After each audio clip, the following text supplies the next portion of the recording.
All right, so right now I'm editing my video and I remembered something pretty valuable that should help all of you, and that's to not expect to be perfect 100% of the time. You're striving to be better than yesterday every single day. You're not going to do a habit 365 days of the year. That's what makes habits hard and make you have to stick with them. If it was, you wouldn't see any benefits because everybody would be doing them. But what you will have to expect is those days where you mess up, like today. I didn't take my cold shower, didn't want to. I slacked off, made that mistake, but I'm gonna acknowledge it and I'm not gonna do that again.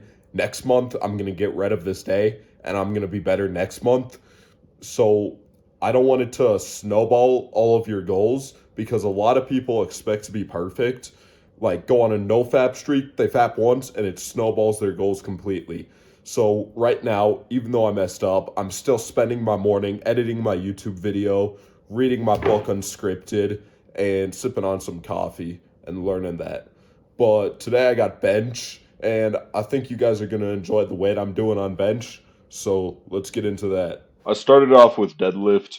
These are really light speed reps just to maintain motor patterns. And something I learned today will help all of you guys who don't feel like you're too explosive on the deadlift. That's an issue I've always struggled with where it would be easy, but the bar moved pretty slow. And I found out that it's holding my deadlift back a lot. So the cue I'm going to give you is to spread the floor. Imagine there's a towel under your feet that you're trying to spread. This is going to help you engage your lower body a lot more, and you're going to push a lot more than pull now. I thought I was a good enough lifter to understand the deadlift, and I don't need this advice, so I never really took it into account. But I think a lot of you guys should be trying to spread the floor a lot more. And if you think your issue is your wedging, it's probably not. I thought my hips just weren't mobile enough, but then once I spread the floor, my hips became way more mobile, got in way better of a position. My body was absolutely fried today. Today was my last day of benching of the week, and I bench every single day that I work out.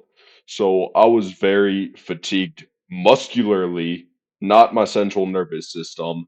And a lot of you guys probably wonder, how do I know it's muscular? I know it's muscular because my last set, I completely gave out. I went from doing a set of six to a set of one because my pecs felt like they were going to explode. This does not happen when your central nervous system gets fatigued. It slowly tones down your lifts as it fatigues. This is why it's so important to know your personal recovery capabilities because you don't want the fatigue to carry over too much into the next week. And with the level of fatigue I built, most people would experience that. But if you're like me and you can handle a lot of fatigue, then you need to abuse that and make a lot more gains and push a lot more volume to make much more progress faster than most people. A lot of people say that lifting isn't a race. I completely disagree. You need to be doing stuff with speed. Speed is the key behind everything, and that's why I make this content to speed up all of your progress. I have a question for you guys. Are you guys interested in me making a full masculinity guide? Because I have a lot of people saying how hyper masculine I am, and I think I have some reasons behind that and advice I could give and really explain whether you should or should not strive to be more masculine and what are actually the benefits. Because people talk about being more masculine, but they don't know the actual benefits of it or why it's important.